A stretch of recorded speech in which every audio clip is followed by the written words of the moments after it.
Hello. Hello, we're live. Welcome to Wardrobe School. Welcome to Wardrobe School on the go because I'm not home. I'm actually at my hometown. And so it's a little improvised studio, but we're here. Hi, Lisa. That's awesome. I miss doing lives together. That's cool. So, hi, Instagram. Let me go live on Instagram. Woo, I forgot. Lisa, if you're there, or one of you guys, let me know if you can hear me well, please, if the audio is fine, because my microphone is funny and I've had problems before.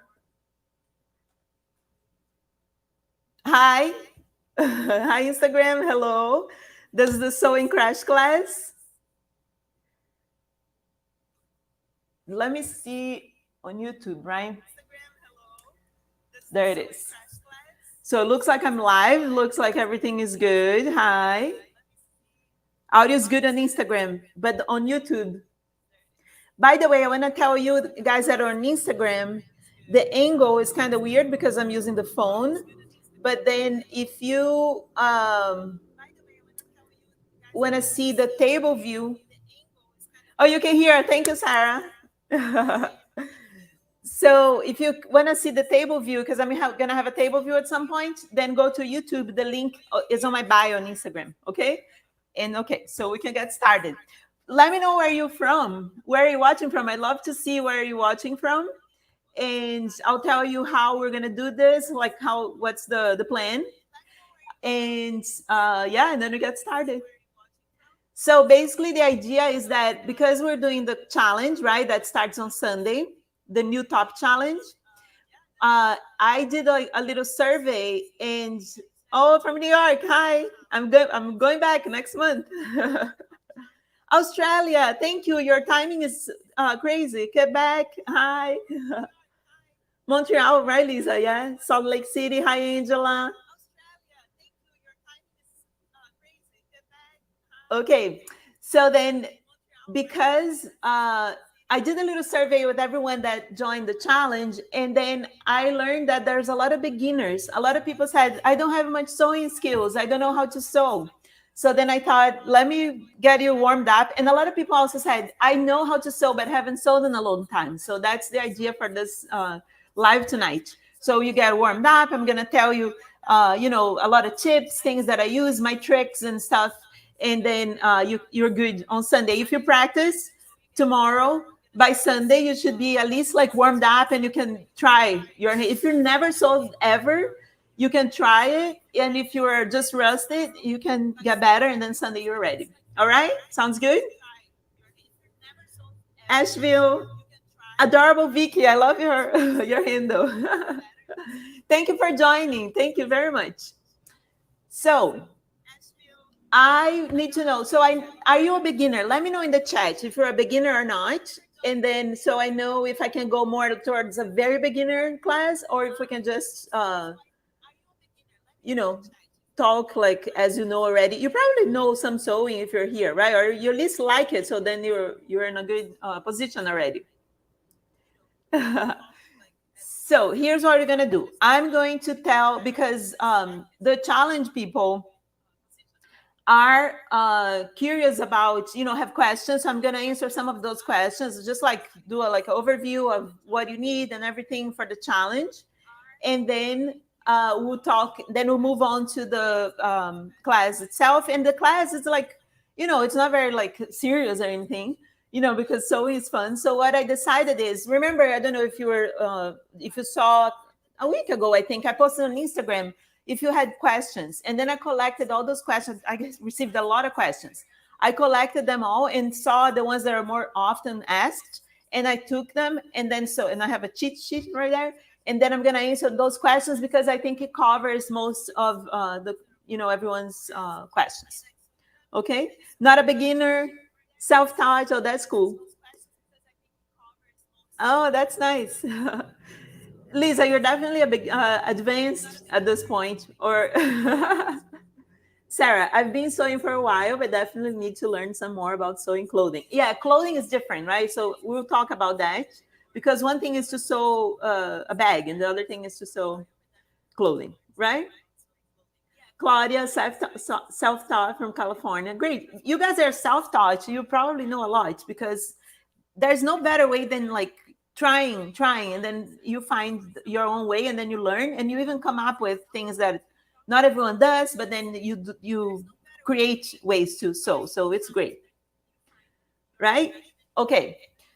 So about the challenge, um, first off, if you haven't signed up yet, go to my bio on Instagram and sign up. It's free and it starts on Sunday, and we're gonna do 4 days. We're gonna cycle some button-up shirts into a blouse.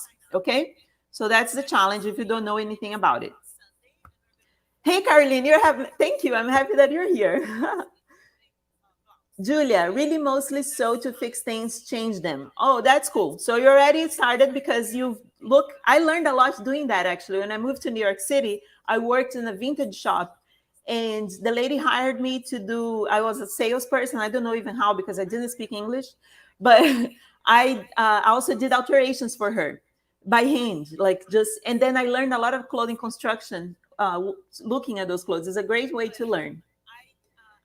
Can sew, Alana, can sew from an easy pattern, could usually help with fitting and okay. Fitting is a thing. We're going to talk about fitting. All right. So going back to the challenge, then you want to know, what do you need for the challenge? That was the most asked question. What kind of shirts you need? Do I need a larger shirt or can be my size? I did the shirt. So we did this. I've done this blouse many times, and we did the challenge last summer, and we did with only one shirt. So you can definitely do it with only one shirt. And then that has to be larger because we gather things and make we need more material to make the blouse because the puffy sleeve and then you need only one. But at this time, I'm going to do with 3. The same one that you saw in the picture, I'm going to do a similar one with another flannels because it's cold. I know I'm in Brazil and it's summer, but you guys are probably in a cold weather. And I'm going to do flannel, right? So at this time, I'm going to do it 3 shirts. If you're doing and you can do it 2, you can do it 4 shirts or 3 shirts. If it's 3 shirts, then it doesn't need to be larger. It can be your size or it can be even smaller because then we have enough material to play with. Okay? So that's the idea. So get what you need, get what you have, and don't worry about it. If you have one, I'll help you to do with one. And if you have more than one, that's the plan already. All right? Sounds good? Oh, hi. Your name is Vanya too, or Varia? I'm wearing glasses, but I'm still practicing because it's double, this is for clothes and this is for fire. So I'm trying to see. Anyway, so that's about the material, the shirts for the challenge. That's what you need. Then materials, you just need sewing basics. And I'll show you here what the sewing basics are for even if you're not taking the challenge, and if you want to know what you need, that I'm going to show you. I have everything here and we're going to talk about that. But it's basically just what you have: a sewing machine and some chalk, some rulers and stuff like that. Okay. Then you need an iron, and I'm also going to show you the iron. All right. And that's it for the challenge. One thing I want to tell you guys is that I received a lot of emails. I think there's almost 2,000 people signed up for this challenge, and a lot of people are asking me questions, and I want to respond all the emails, but it's a lot. So tomorrow I'm going to respond a bunch, and I'm going to try. And that's why I'm doing this live, so I respond many questions at once and then help you to get started. All right? Okay. So let's start talking about sewing. If you're a beginner, or in case if you're somebody who only do bags and homewares, things that are flat, or quilters. There's a lot of quilters that want to make clothing. Or if you tried a while ago or something like that. First off, if you're here, if you're trying and you like the idea, you already are there, right? Because you just need to want to do.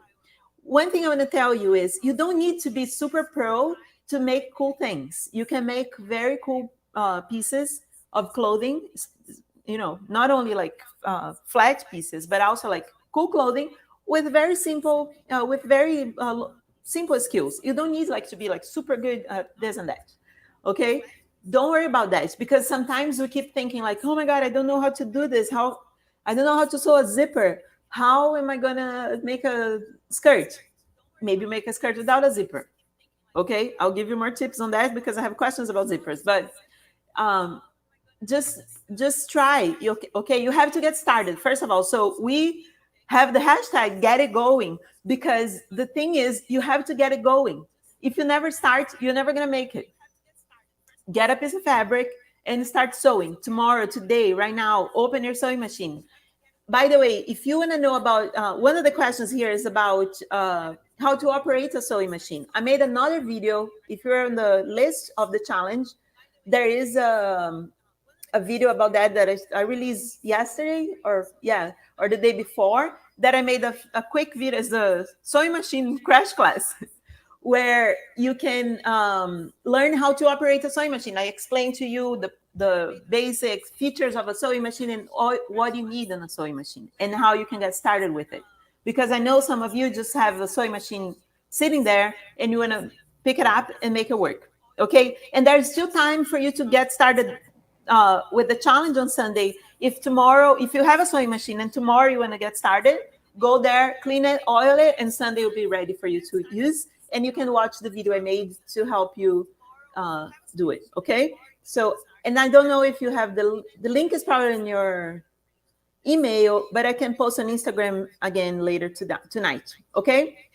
Okay. That's about the sewing machine. So, because I didn't want to make everything tonight, although, this is like a 2-year course if we do all sewing, right? Okay.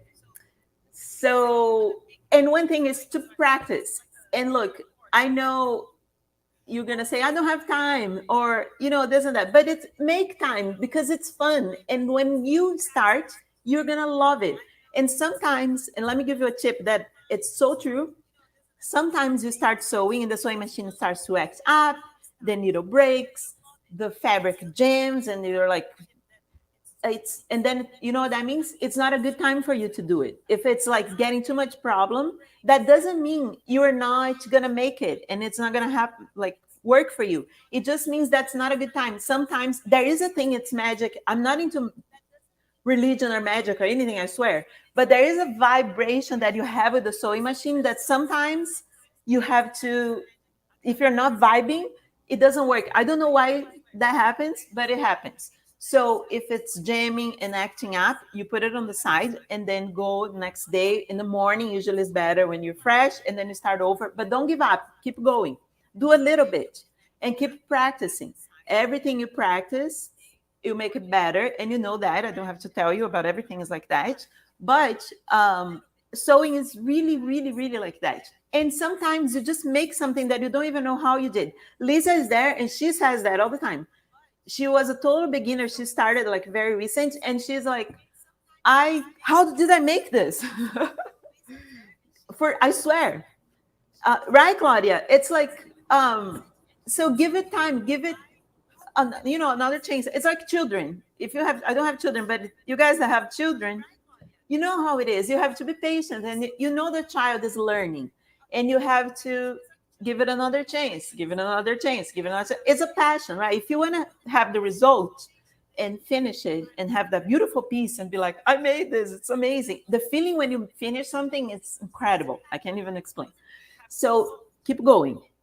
Okay, that's the first thing. You have to practice and you have to start, or start and then practice. And you don't need to be good.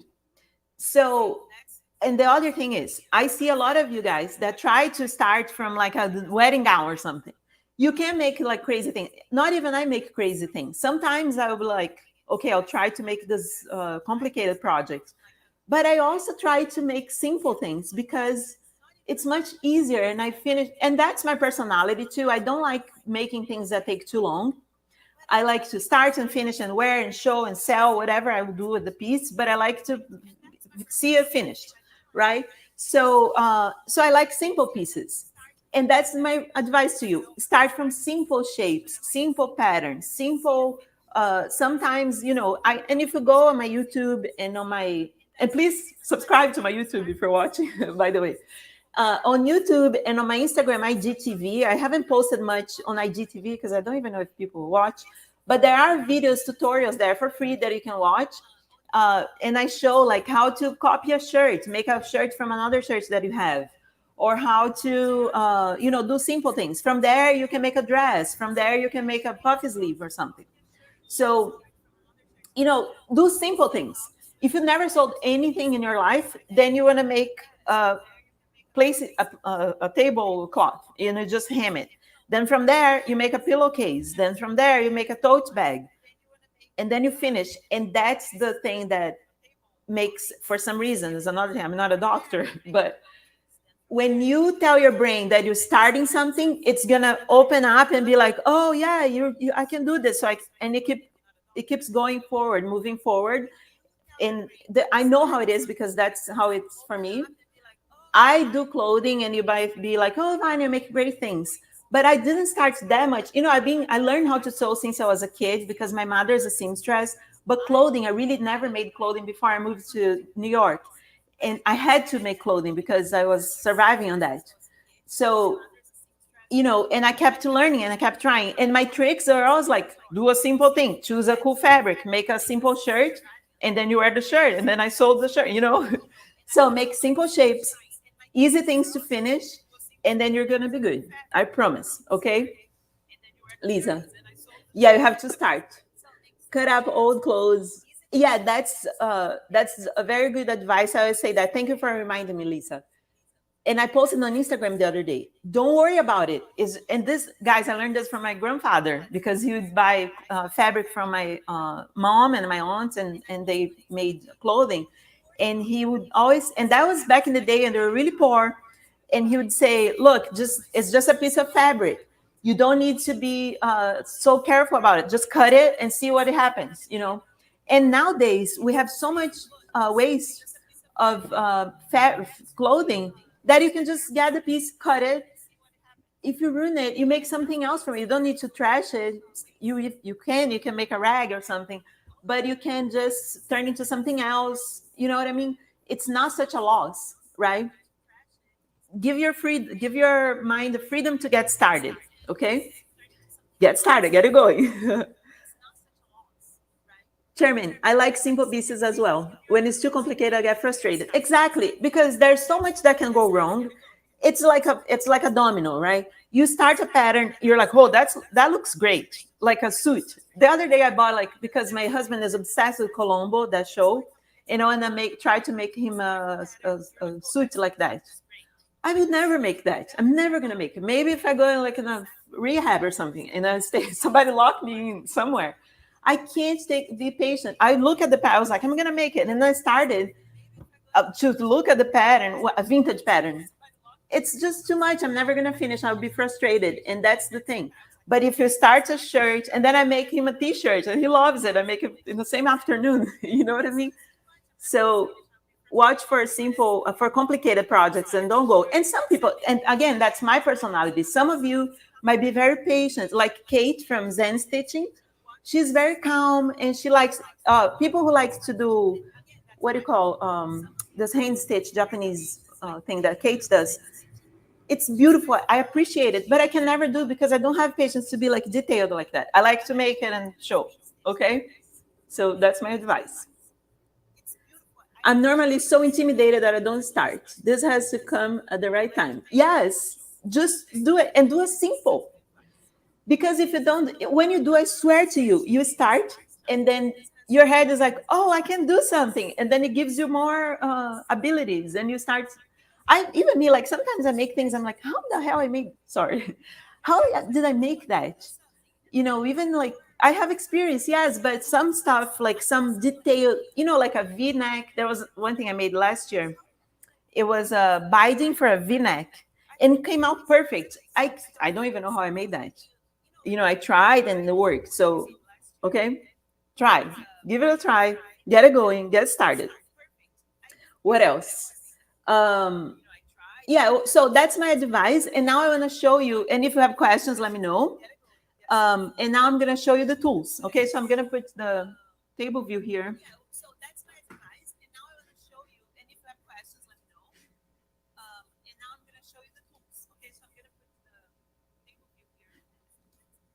There. And guys, sorry that's not perfect because I mean it's never it was never perfect my table view, but I'm in a alternative place. So how do you start? So I have fabric that we're going to talk about after the tools, okay? If you need to know something about fabric and things like that, then I'll give you some tips. But now let's talk about the basic tools that you need to start making clothing or sewing in general.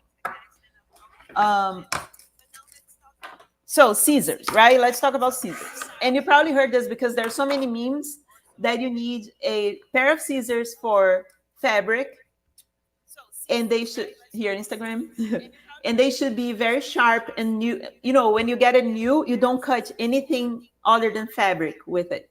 And I even have like a few pairs because for silk, I I use specific scissors, and then when I want to cut like heavier fabric, I use this one actually, these, because then I feel like it's not good to have the same for both, but you don't need to worry about that. Just keep it simple, okay? But try to. This is serious. When you cut paper or something with your fabric scissors, it's not sharp anymore, and then it's a loss. So don't do that. So that's why I keep a cheap pair of scissors for paper or other stuff that I'm cutting. Sometimes you need to like trim a zipper or cut some sort of material that's strange, then use the other pair. You don't create like teeth and stuff. One kind of scissors that I love is the pinking shears. That is like a zigzag thing. I love those because I avoid when I don't want to do finishing on the sewing machine. I use the pinking shears. Okay, so have your scissors. The other thing, and then I have because I thrift a lot, I always find stuff, and then the pandemic, I bought stuff that I probably didn't need, but then I have other types. Look, um, this pair here is very good because to cut like small things, and when you don't want to cut like big piece of fabric or for corners and things like that, I really like the small pairs. And this from Friskars. I found at Joann's. Then I have this snip that I really like, and this is something like all seamstresses have that. My mom has. When you're sewing, this is really great. It's very helpful. Okay, and then I have this pair that's actually for nails, and I learned this from my embroidery teacher. That is great for embroidery. So if you do free motion embroidery, you want a pair of these because there's a little curvy. It's also great to undo things. The other tool that's very good and it's cheap is the seam ripper. Here, right? This is like $1, $2, and you need that. And I say it's the frenemy of the sewist because you don't want to use it because when you're like undoing things, taking it apart, but you need it because it's very helpful. But sometimes I use the nail scissors because they are as helpful, very sharp and pointy. So I like it. Okay, so this is my little scissor collection.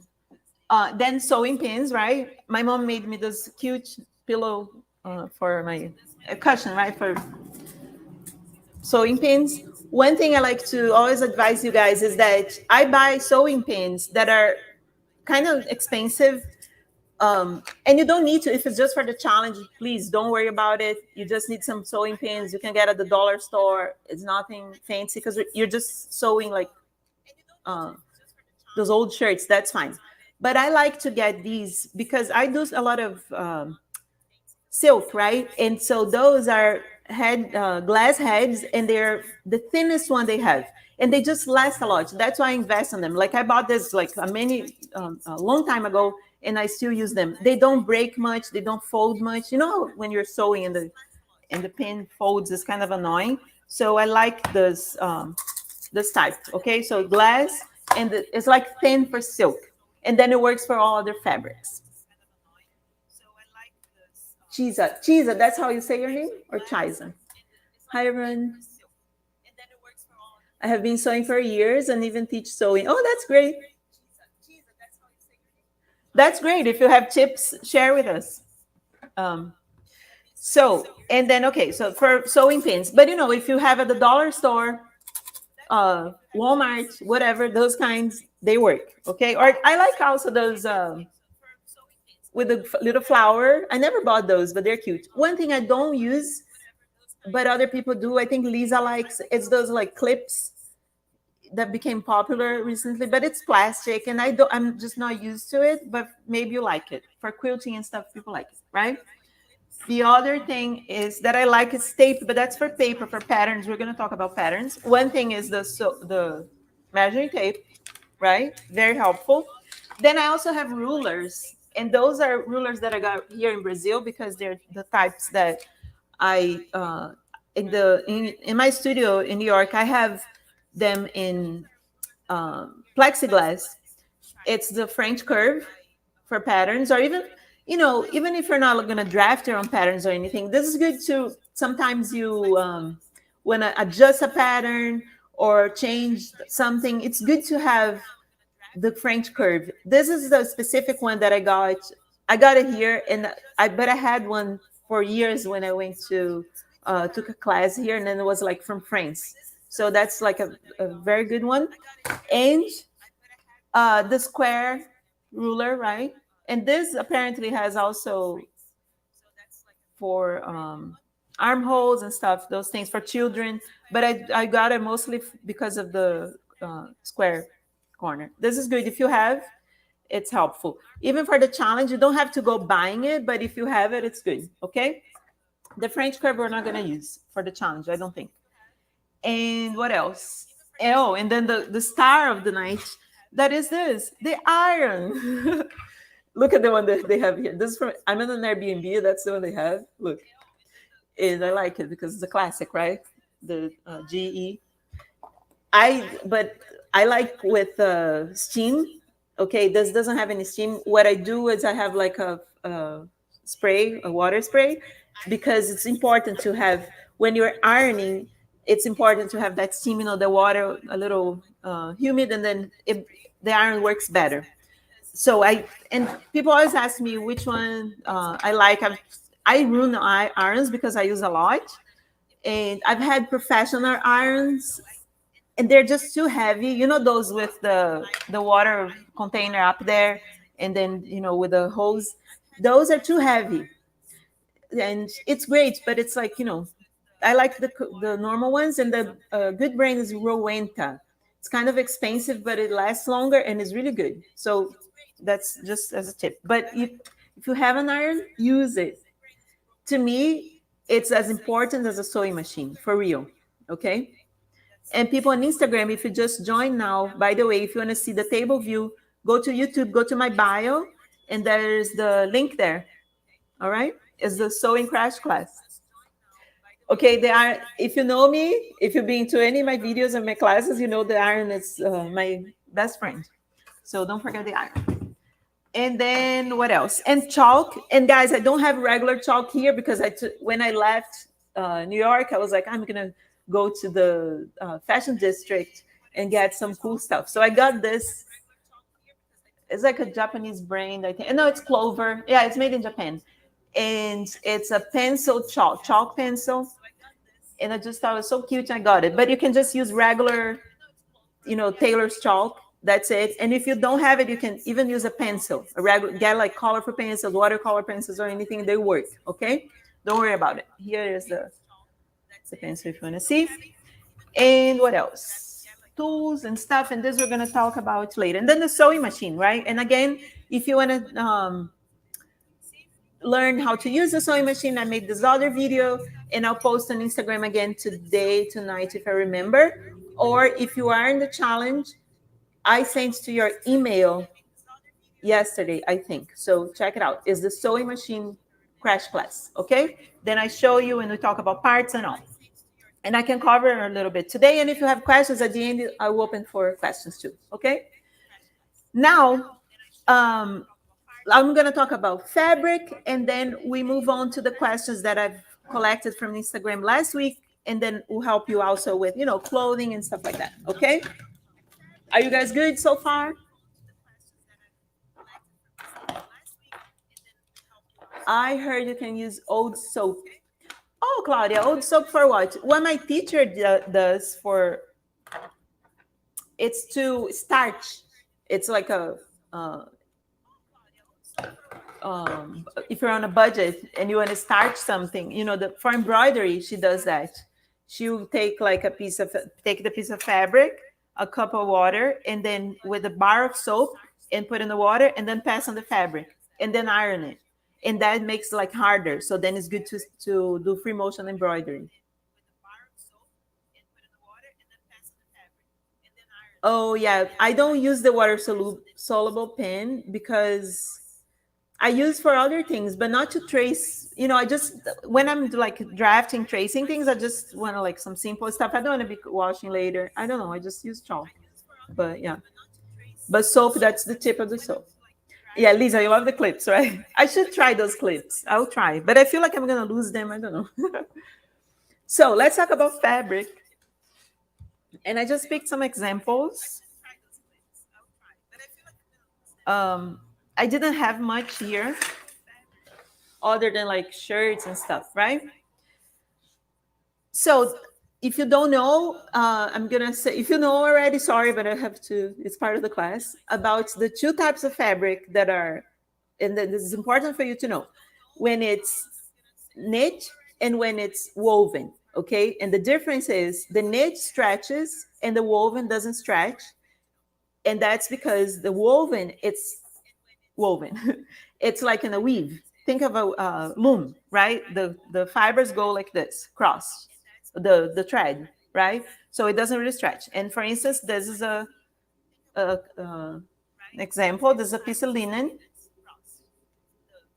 woven linen, okay? And I'm talking about the construction of the fabric, not about the fibers, all right? And then when it's jersey or knits, it's just like a tricot. You know how they interlace each other, and that makes it stretchy. If you look close, if you're wearing a t-shirt, most of us usually, I'm not today, I'm not, but usually we're wearing like a stretchy top or something. If you look closer, the weave of it is not a weave, right? There's a knit. You see the little tricot little thing, and then that's why it stretches. Look, right? This is a t-shirt one. It's not super stretchy, but that's jersey, okay? That's the difference. Then we have, and this one as well. That's ribbed knit for, they use for like collars and cuffs and stuff, right? Okay, and if you're a total beginner, you want to avoid this. You don't want to start sewing from stretchy fabric because you're going to go crazy. Don't get started. You're going to give up. Another thing that you have to avoid, unless it's very thick. Sometimes a t-shirt, those like t-shirts that are like, usually like for working clothing, it's like very heavy, and then that's kind of okay for you to work, but I would rather you to work with woven first, okay? And what kind of woven would that be? That would be like, I always say that quilting cotton, right? If you have Joann's, if you're in the US, or like or if you thrift fabric, or if you, and we upcycle, right? So if you are going to start from used pieces of clothing, then get a shirt that is not stretchy. And just like the best really is a button up, a men's button up shirt, a dress shirt or something, because it's kind of like the kind of fabric I'm talking about, okay? Or quilting cotton. If you're a quilter, you know what it is, okay? And this is a type. Look at this fabric I found at the thrift store. I've been carrying this fabric with me. I didn't do anything with it, but I just like it. And and this is, see how it doesn't stretch, and it's not heavy, and it's wonderful. So that would be perfect for you to start with, something like this. And you find it everywhere. It's very easy to find and helpful, okay? Then this is just another variation of woven that is rayon. And it's, I'm not sure if it's rayon, but it's like more soft, light. And so that would also be okay to start with, because it doesn't stretch. It's just a little thinner, so it might not be as easy, okay? And then, okay, that's the construction of the fabric. But then there is the fiber that the fabric is made of. And you don't have to worry about that now, because the other day somebody asked me, it's okay to start from polyester.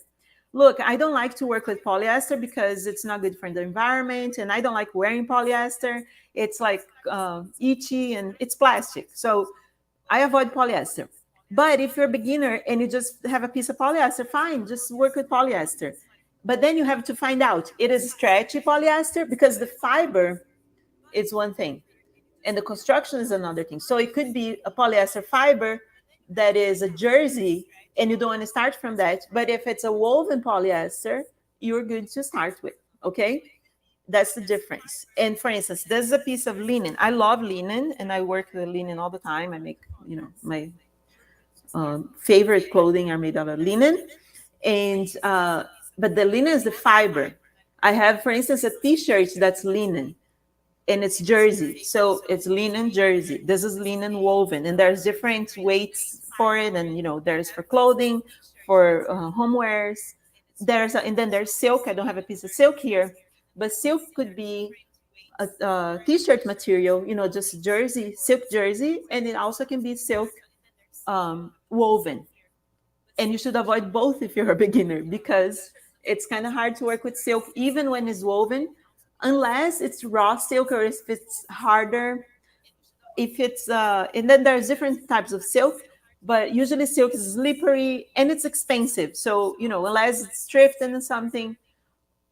One tip I always like to say is, if you can fold, if you can iron the fabric well, it's going to be easier for you to sew.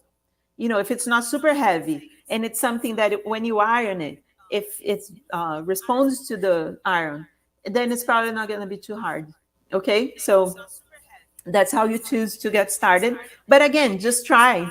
Okay, and then you're going to find out. But I just don't want you to be upset, because I see, for instance, a lot of tutorials on YouTube and stuff, those girls that are very talented, and they were like, I make this dress from jersey. A lot of people like to sew jersey, and the reason is it's very forgiving, right? For fitting, when you put it on, it kind of like fits, it works. But then it's very hard to sew sometimes, especially the ones that fit better. They're like harder to put together. That's why you have to watch out for that, because what is my role here is to get you going and not give up, right? So don't start from the hardest. Okay, t-shirts, fine, it's not so bad, but those like super stretchy, not so easy. Okay, all right, do you have questions? Are you guys okay? Say hi, say you're okay. Give a little heart, share, subscribe. Okay, and again, if you just joined on Instagram, and this is a crash class for whoever's taking the challenge. If you haven't signed up yet, sign up. The link is in my bio. All right, you're good. Hi, Vanessa. Okay, great. So let's move on to I was gonna say something. Oh, the needles. This is not a question on my list here, but I'll tell you about needles, because there is a little, it's a little important. Oh, look, I found this chalk. Just regular chalk. This is good. And then I have this, but don't use it. It comes with this plastic thing that is supposed to be. Rob, hi. Thank you. It's clear. Awesome. Julia, Sarah, Baby Johnson, hi. Oh, you can, I think, I don't know, because I don't know if it's gonna be on, but you probably can watch right after it ends. You can watch. Okay. Oh, Rob, what's the best fabric to make a tote bag with? It is cotton. A good thing is, like, we like to upcycle, and so a shirt, okay, or jeans. But then if you start from jeans, it's going to be a little complicated. To make a tote bag is like a fabric that is not too heavy, not too light, and it doesn't stretch. Okay, and it doesn't matter the fiber really, because if it's polyester, it's fine. You can it will be strong and all. Okay. I avoid polyester, and I advise you to avoid as well. And if you research about it, it is a problem. But okay, but this is another conversation. Okay, so let's move on to needles. Needles, there are sizes, right? So there's the size that will fit your sewing machine, and so you have to find out which one, and then you find in the manual. And I talk about that on the other video. But then there's the sizes for fabrics. That's why this applies to this class. There, how thick or how the point of the needle is for certain fabrics. And so I don't use all of them. And I know, like, I went to the Schmetz. Schmetz is this brand that's very good for everything. They're really good. And I went to their websites the other day. They have like a guide, and it's crazy. They have zillions of types of needles. I don't use any of those. I have like 3 types. And the ones I have is the jeans, which is this one. And it says jeans, but it's for all heavy fabrics, okay? It doesn't need to be only for jeans. And then there is, and I use the one for jersey, specifically for jersey, because it has a ballpoint that doesn't go through the knit of your jersey, and then it doesn't make holes. Do you know a t-shirt? I don't know if you've ever seen, you probably have had or seen somebody, when you wash a t-shirt a few times and then it starts to open holes in the shoulder. That's because they use the wrong needle, and you don't want that to happen to your piece, especially because we upcycle stuff, and sometimes it's an old jersey, and then if you make holes when you wash it, it's gonna be bad. So when you serve, and I'm telling you to not sew jersey, but when you are a little more experienced and you do, then you want to do the jersey needle. And it's either called jersey here where it says jeans, or it's called ballpoint, okay? And then the sizes, right? Because usually the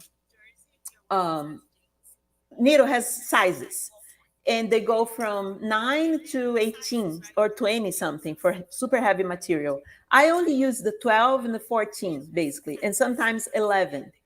11 for silk if I'm sewing a very like thin silk, 11. But mostly I use the 12, and then the 14 for heavier materials, and also for free motion embroidery, because it knocks the fabric many times, and it has to be strong so it doesn't break. Okay, but a ballpark is from 11 to 14. All right, if you have only 12, you're good to go. So, and one tip is the Inspire, I think, this brand that I learned the other day is very good.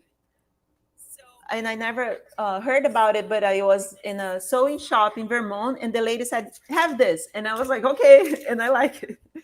Especially for free motion embroidery. I don't know if you do that, but in my classes and stuff, we like doing that for upcycling. You can just like embroider something on an old piece, and then it's gonna be very new again. And this needle is very good for that. Okay, so that was the needle I thought you guys needed to know. And the other thing is thread, right?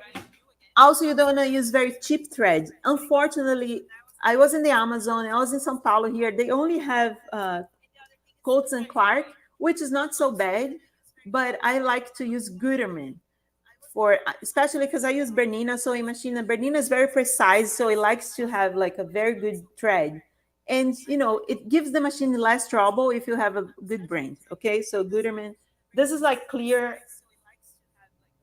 thread for embroidery, but that's the brand. Okay. All right, let's move on to the questions. Let me just have a sip of water.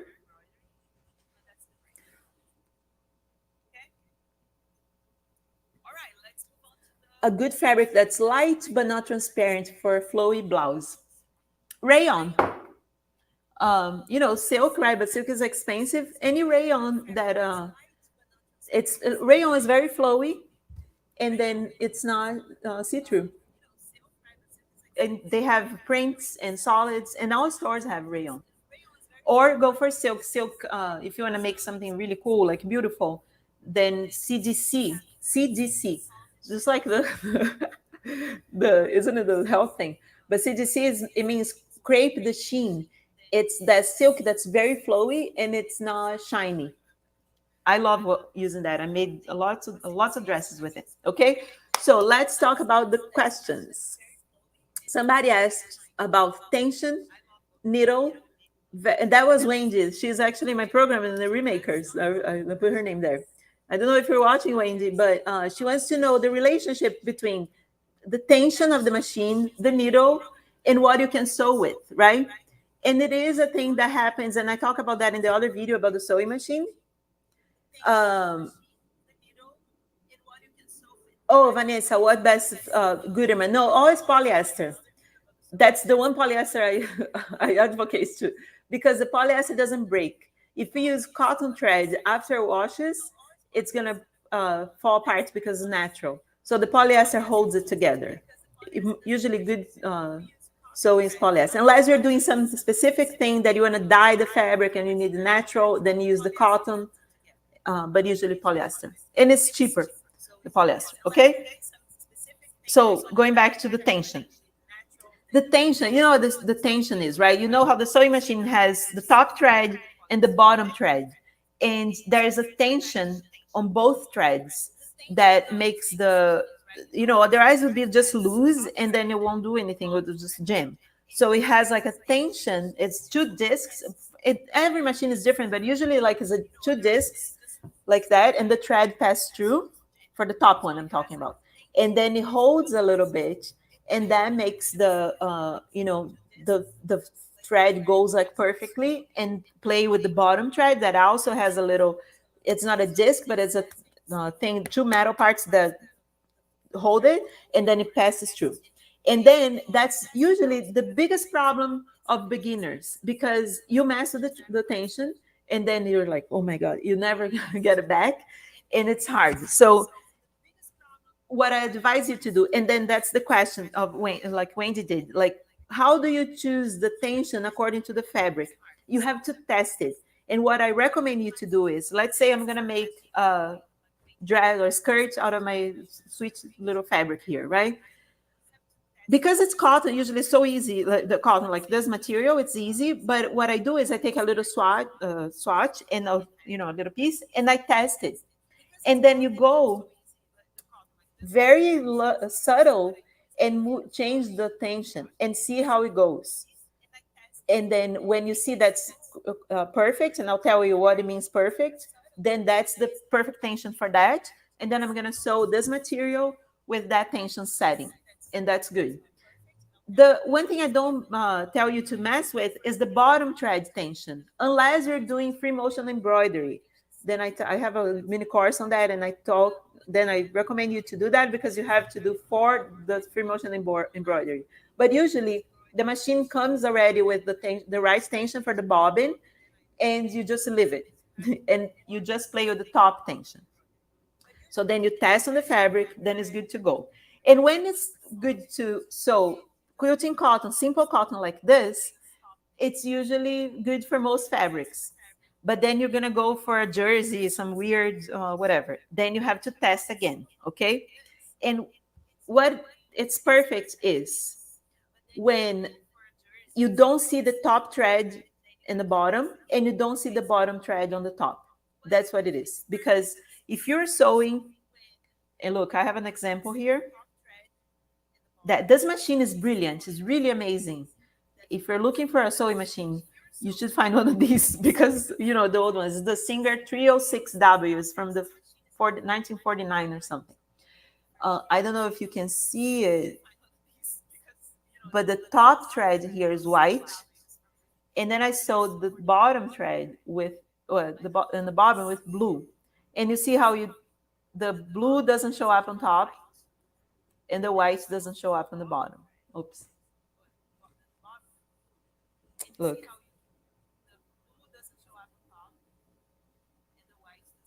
Okay. And that's a perfect balance for the tension. You want to go closer to this. This machine is really amazing. It's, and I have a bunch of machines, right, Rob? And it's very hard to get a machine that's so perfect like that. And it doesn't, and when you change, because I do everything, I'll do embroidery and I change it and then it goes back and it works perfectly. So if yours is not that perfect, that's fine. So you want to go closer to that as possible, as close as possible to this result. That's what it means. So, and then here's the thing. When, let's say, so my top thread is white, right? And my bottom thread is navy blue. If the if I saw the blue on top, what it means is the top thread is too tight.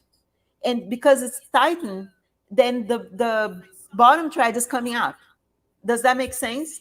And if the white one is showing up on the bottom, it's because the bottom is too tight, or in that case, the top is too loose, and then the bottom is tightened, and then the top goes to the bottom, right?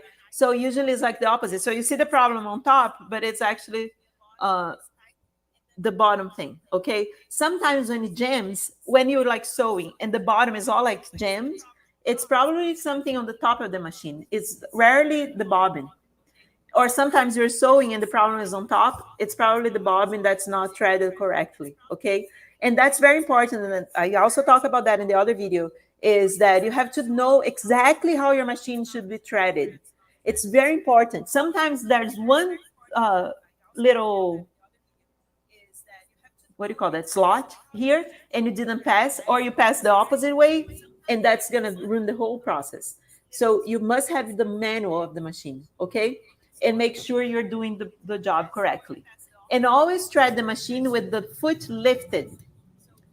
Why? Because when you lift the foot, the mechanism of the machine releases the discs of the tension. You lift the foot, and you can see that when you lift the foot, the top thread is loose, and then you thread it, and it's and accommodates there, and it's wonderful. Okay, then you can lower the foot. Okay, so that's for that question. Sarah, swatches. Yeah, do swatches. I forgot the word, guys. Sorry, English is not my first language. I try to swatch, rag, piece, scrap. Okay, next question. And then a lot of people ask for zippers, buttons, and collars. You know, my recommendation is don't use zippers, buttons, and collars. Or buttons is okay, but zippers, I avoid zippers myself. I do it when it's like, I'm going to make an expensive dress that has like, it's fitted, and then I put the zipper on the side. And so, okay, but the best is to not use zippers if you're a beginner. You can practice. And again, I have videos on zippers, but just do things that it can be slip over, do loose clothes, and then do buttons. But doing buttonholes is way easier than zippers, in my opinion. Okay, but if you want to know about zippers, then there's a few types of zippers, but there are two that I use more, and it's the regular one, right? And the other one I don't have here, but it's the invisible zipper. I find it easier to sew an invisible zipper than a regular zipper. And then there's feet for that, and we'll talk about the machine feet. But if you want to know, and my trick with zipper with this one is that let's say I'm gonna sew this, and I need to put the zipper here. What I do is I'm gonna iron the edge of this, and I'll place it right here, and then I pin it, and then I sew this part. Then I come with the other part, iron it, place it here, pin it, and sew. Because I like to understand what I'm doing. There's ways, and I have courses and I teach that how to sew zipper and it doesn't that. But my advice is try to understand. One good way for you to learn zipper, if you really want to do, is to baste it. Okay, so you're like, oh, how do I do that? So you visualize, look at a piece of clothing that you have that's similar to something you want to do, and then you're like, oh, that's cool. So you can pin it first as you think it is, and then you baste it, and then it makes sense. And then you look on the inside and you understand better how it works. And from there, because they're real process, like official processes, right, to sew a zipper. If you do this way that I'm telling you, you understand, your head understands better how it works. And when you go learn the official processes, then it'll be easier. Okay. But it is a thing that you need like some skills because you have to hold in place, but pin as much as possible, baste it, and then you might be able to do it.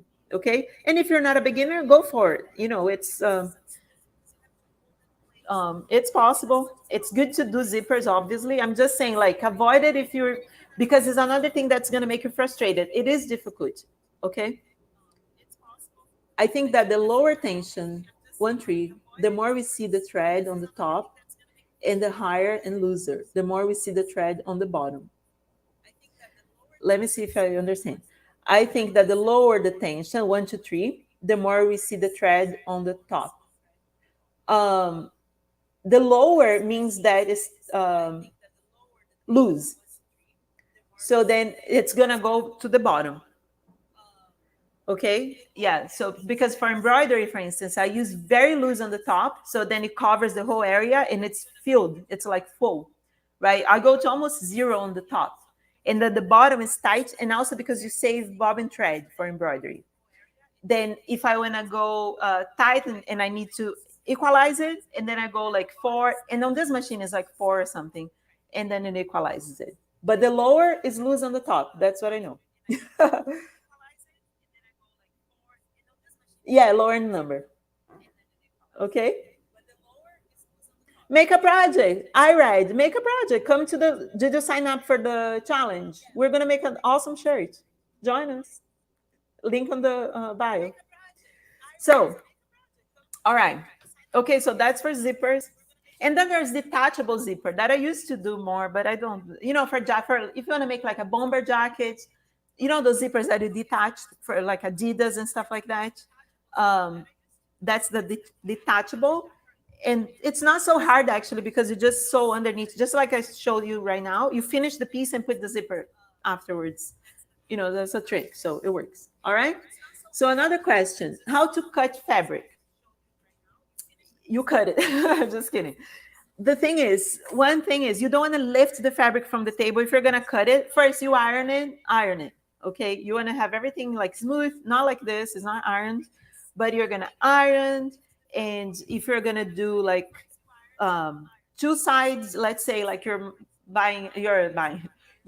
cutting a shirt that has 2 sides, then you fold it right sides together, right? Because you're gonna cut 2 sides that are mirrored, so you need 2 sides, and especially if it's a print. And then you put your pattern, whatever thing you put there, and you trace it, and then you cut it. And when you cut it, you don't want to lift the fabric. You don't want to do like this. You want the fabric to be flat on the table, so then you can be more precise.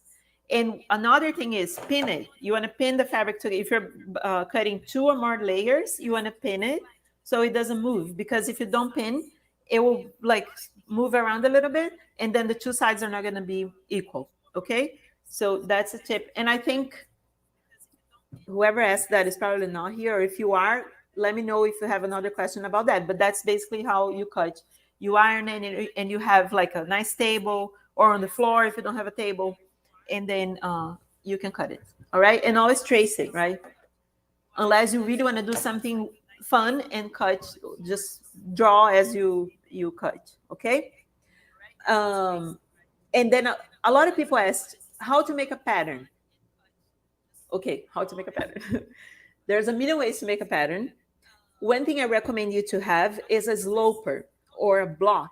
Okay, you don't need to be a pattern maker to have a sloper or a block, but you want to have this. It's a sloper is like a base pattern.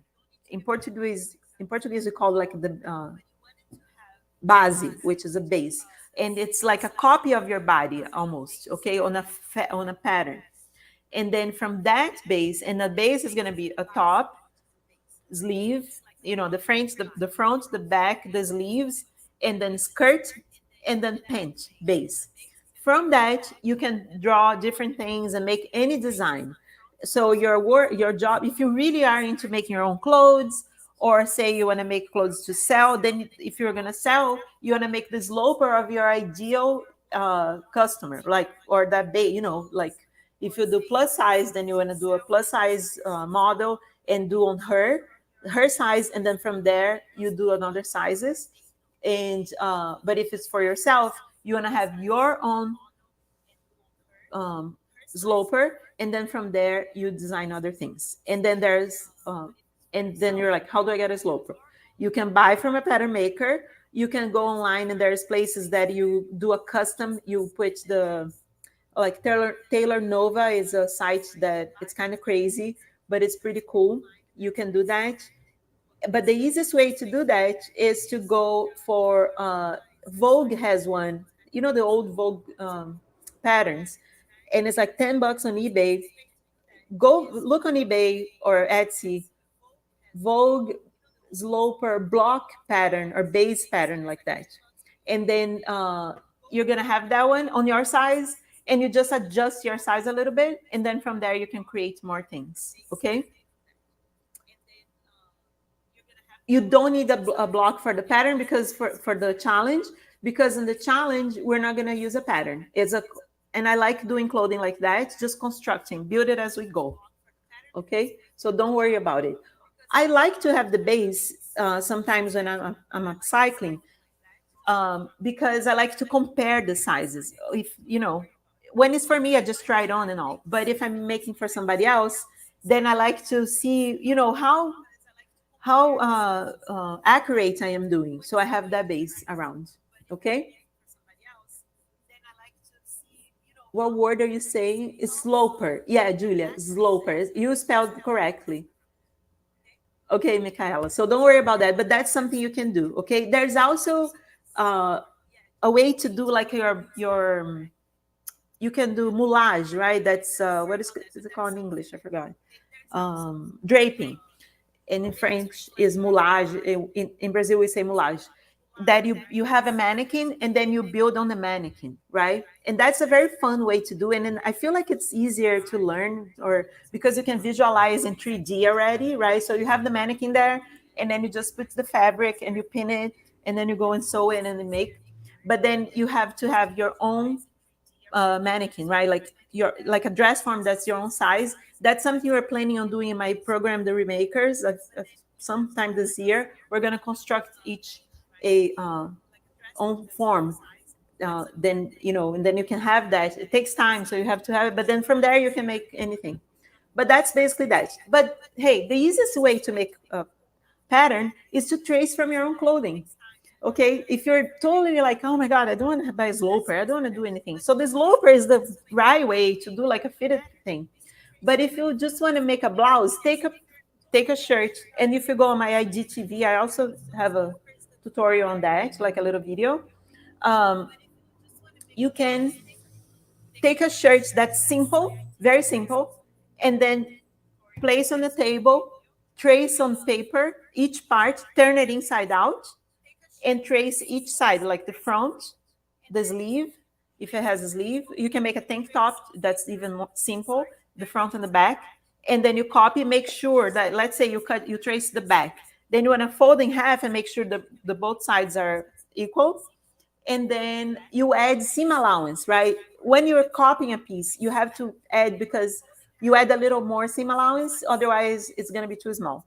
Okay, but that's the easiest way to make something, to make a pattern, to start. And then you're like, okay, I made this, and then you can move on to something else. All right. Geraldine, what else do I need to get ready for the class tonight? Oh, not the class. You mean for the challenge, right? You just need the sewing basics. And then I already talked about that, so you can go back and watch the video. But it's just a sewing machine and your scissors, chalk, and the sewing basics, and the shirt. One shirt, two shirts, or three shirts. If you have only one shirt for the challenge, you want to have a much larger than yourself, or you use more than one to have enough material to make it. I hope that helps. All right, so let's go for another question. The different feet. Somebody asked, a few people asked, what kind of feet we can, the sewing machine, or we need. Let's talk about sewing machine feet. And I have a few here. I don't have all of them, but it's basically the ones I use that I brought here. Again, I'm not home as you know, I'm kind of home. I was born here, but then I live in New York, right? And I'm here visiting my family, and I'll be back in a few weeks. So the first foot is, let me remove from the machine, and it's this basic, which I use for most of stuff. It goes for straight stitch and zigzag. You see how the slot is a little open so the needle can go sideways, and it fits right there, right? Look, basic, simple. All machines have come with that, okay? So that's the zigzag foot. And then the other one I like to have is the zipper foot because when you sew zipper, it's good to have the right one. You can kind of sew with the regular one, but it's not going to be a well finished job, okay? But it's possible. Why that? Why is that? Look how, so this is the zipper foot. See how it has the little opening right there? That's where the needle goes. And so you put the zipper, the plastic thing, the trail, I don't know how you call that thing, very close to the needle, and then stitch very close. So this foot, it makes it easier to get closer. This one even has this, because it's an old style singer thing, or some other machines have that. I showed that in the other video too. My brother machine that I left that in the Amazon also has this thing that it adjusts. Look how, so I can go closer or further, right? Look, and you can find that. There's different ones for invisible zipper. There, I don't have that one here, but it has like a slot underneath, and then it sits on the zipper, and it's very easy to sew invisible zipper with. But I usually most of this one, and this is another one. And then I have the zigzag one, which Lulu, who is one of my students, she said this is for only, look, for, she thought it was for industrial machine, and it looks like an industrial machine foot, but it's not. This belongs to this machine, and you find similar ones like that. And why would you want to just a straight stitch zipper like this one? Oh, zipper. Why would you want to just a straight stitch foot? Sometimes you want to do some precise work, and or if the fabric is too thin, then you don't want to have that big slot on the foot like this one, because it helps to jam. It jams a lot. So you want to be like precise, just going straight right there, and it doesn't jam. That's why this is good. Okay. And it doesn't need to look exactly like that, but if you want to have a straight stitch, this is the one, or similar like that. Some the new ones have like a little ball, a little circle, and the needle goes only on that, in that little circle. This one is interesting. I think, oh no, I think this is quilting, I think. But there's a similar one for sewing buttons, which I show in the other video. It has like a little rubber thing to grip on the button. But I think this is for quilting. I never really used it. And one I love, and I actually stopped using, but it's very good if you're doing quilting or embroidery, free motion embroidery, is this one. Because it lifts and it goes, you see, it has this spring. It's for darning and free motion embroidery. Then the old style is this one. I got this for the old singer. Look. Okay. And then there's and then some fancy stuff that I never really use, but since I have it here, I'll show you, is the walking foot. And quilters know what I'm talking about, is this one. That it really walks. It holds on to the little screw there, and it'll walk on this fabric. And why is that? Is because then it doesn't, when think about a quilt, right? If, because it's fluffy like that, if the foot keeps walking on it, like just sliding on it, it's gonna like what do you call that? It's like rushes, right? But the walking foot goes on top like this, walking. So that's for. But I've only tried it and I don't really use it. And the last one I have here, which I've tried, but it's not easy, is the binding one. I have another kind of binding one. I also have a reels on my Instagram. I show how I use that. But this is an old style one. You put the fabric in here, and then it sews and it binds, for like finishings and stuff. This is the one. Okay. And then there are many different ones. Some machines like have like 30 feet, but basically I just use the zigzag, the zipper foot, and the darning foot. All right. Okay, next question. Let's see. Serger. Somebody asked how to use a serger. I have a serger and I've had industrial sergers. That would be as like a class, right? How to use a serger, because it's such a different thing, and I don't really have a serger here. Maybe when I'm back home and I have I'm in my studio, then we can do a serger class. All right, but it's fun. It's actually, when I was a kid, that was the machine that my mom let me use because it's very simple. It's very easy. But then, you don't need to invest in a serger or anything. You can do all zigzag. Then another thing it came up a lot was another question is how to enlarge patterns or change sizes, scale, right? There are different things when it comes to enlarge patterns. One thing is if you just want to change the size of something you already have, then I recommend you to look for Nancy's Notions. It's an old lady that she's passed, RIP Nancy, but she teaches like a very cool way. Nancy Zeman is her name. On YouTube, there's a video of her. She's kind of strange and like very, very talented. And if you're American, you probably remember she used to have a show on TV. And she has a very cool way to change sizes of a pattern. Okay. I have my own ways. I kind of like it's different than the way she does, but that I would recommend you to learn from her for, now like you want to learn. But usually, like you just give extra seam allowance to some parts if you want to enlarge, and then you cut a little. Always consider that when you take a pattern has, for instance, a shirt, right? It has the front and the back. That means there's 4 sides, 4 parts. Because do you remember Nancy? Jessica? I love it. Hi, Wendy. I answered your question that you asked a while ago. I'll give you the video later. Anyway, so when you were changing a size of a shirt or any piece, keep in mind that a shirt has 4 sides, right? Because it's the side of the front here, and then the other side, the back and the back. So if you add half an inch to each, you're going to have 2 inches. Okay, so let's say your bust is 36 and you want to go and the shirt is too tight and you want to go 36. Then you divide by 4.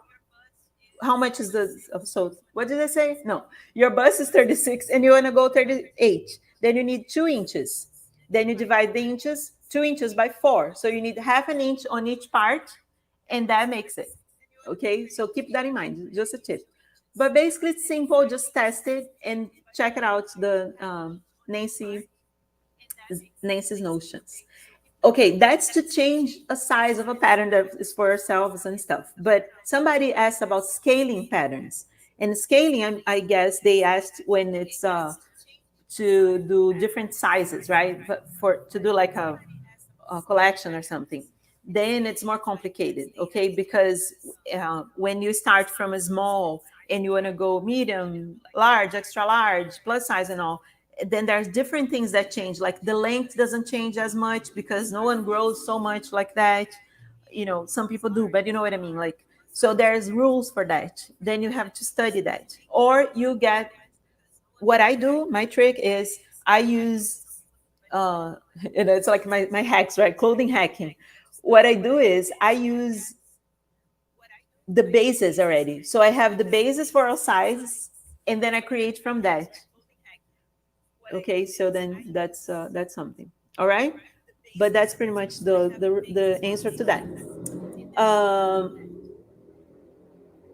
Then 2 more questions. One is puffy sleeves. How to make puffy sleeves.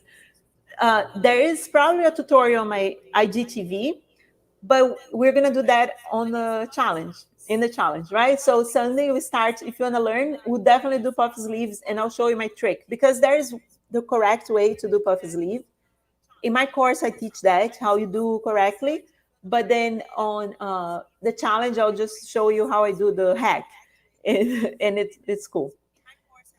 Oh, sewing with Nancy. Yeah, I love Nancy. Bob Ross and Nancy's notions are my favorites. They actually inspire me to start making videos because I think it's awesome. And so the last question is basics of fitting. There's a lot of that goes into fitting. There are books. I forgot now the books. I can, if you guys remind me, I can share with you uh, how to do fitting and stuff. But the basics is you have always to think the body as like there's a few lines on the body. There's the bust, the waist, and the hips on the horizontal lines. And then there's the center line, and then your height and your shoulder, right? And after that, and then from there, you can make changes. Usually it's because the bust is too tight or too loose, or the waist, or like it's pulling or something. But there are tricks and things that when you change a little, like you pull something here and then it compensates there. There's different things, but if you always remember that the line of the bust has to be right on your bust and has to be the correct size, and the waist has to be sitting on the correct waist. And I'm talking about a fitted piece, right? If it's not fitted, like I'm wearing this jumpsuit that it's loose, so that doesn't apply in that case. It's oversized, it's not even my size or anything, it's a thrifted piece. But when it's like a fitted thing, a dress, and sometimes it's like so strange, like the waist is down there and it's not supposed to be a drop waist. Then you got to bring the waist up on your size and then it'll fit. Okay, so just remember that the bust, the waist, the hip, your height, the center of the piece, because we have two equal sizes, most of us, and then the shoulder, right? How wide the shoulder is. And then there are sleeves, right? So sleeves always you have to be able to move. And then usually the sleeve problems with the sleeves are it's the number one is if the armhole is not correct, if the sleeve is not placed correctly on the armhole, that makes the fitting difficult. Then you have to find out if it's too low, too tight, and then you make changes. But it's like a course basically, because fitting is something. I do know a lady who she's from Canada. Her name is she teaches, but she has a course, an online course she opens only once a year, I think. Remind me, send me if you are interested, send me a DM and I'll tell you, because I just went on a blank right now. I don't remember, but she's very detailed. She has a lot of YouTube videos as well for free, and she has a course on fitting. Okay, so, and that's it, guys. Do you have questions? Did you like the class? Those are the questions I had to respond. And that's basically it, But see, I gave you a lot of things. You don't have to learn all that at once. Just go and make something. Go tomorrow and try something. And if you do, show me. And you're like, how can I do that? Do it. Oh, and one thing, there's a group on Facebook for the challenge where we're going to be chatting and showing our creations during the challenge. And I'll be responding questions there. So if you want to participate, go there. And then I'll be there to help you. Okay? And then I'll see you on Sunday, right? 7 p.m. EST, New York time. Again, you're going to like if you're live, but if you're in another country that the time is not possible for you to stay up. I remember in the last challenge, there are people like 2 a.m. somewhere, 3 a.m. like, I'm trying to stay up. I will leave the video available next day. You can watch it. But join live is much more fun, okay? Thank you for being here with me. And I can't wait to see your creations, your blouse. Bring whatever you have. Don't let anything stop you. Even look, last time there was a girl that made by hand. She made the blouse by hand, and it's amazing. So you can do it. Okay? Have a wonderful night. Thank you. Thank you, baby. Baby, that's how, or baby. Okay, yeah, it'll be on YouTube. Hi, Aldrin. Thank you, Manhattan. Aldrin is my friend from Manhattan. No, he's not from Manhattan, but he lived there, and he likes to say why Americans don't say all the letters on Manhattan. They say Manhattan. I'm still learning. All right. Where can we watch the challenge? Oh, the challenge is you have to sign up for the challenge. Go to my bio on Instagram and sign up. It's free and it's from Monday to Wednesdays, 6th, 7th, 8th, and 9th of February at 7 p.m. Okay, it's gonna be super fun. Last time, there's almost, I think we probably passed 2,000 people that signed up. Uh, and but last time was super fun. We had such a good time. People made amazing shirts. They put their own ideas. They changed. And some of the girls who did it last time, they're gonna do a dress this time because you can also do a dress from the same cut. And you don't need a pattern. We're gonna build the shirt. Okay, it's a refashion project. Okay. All right, guys. Have a wonderful night. Thank you very much, and I'll see you on Sunday. Where's my mouse? Here. Bye.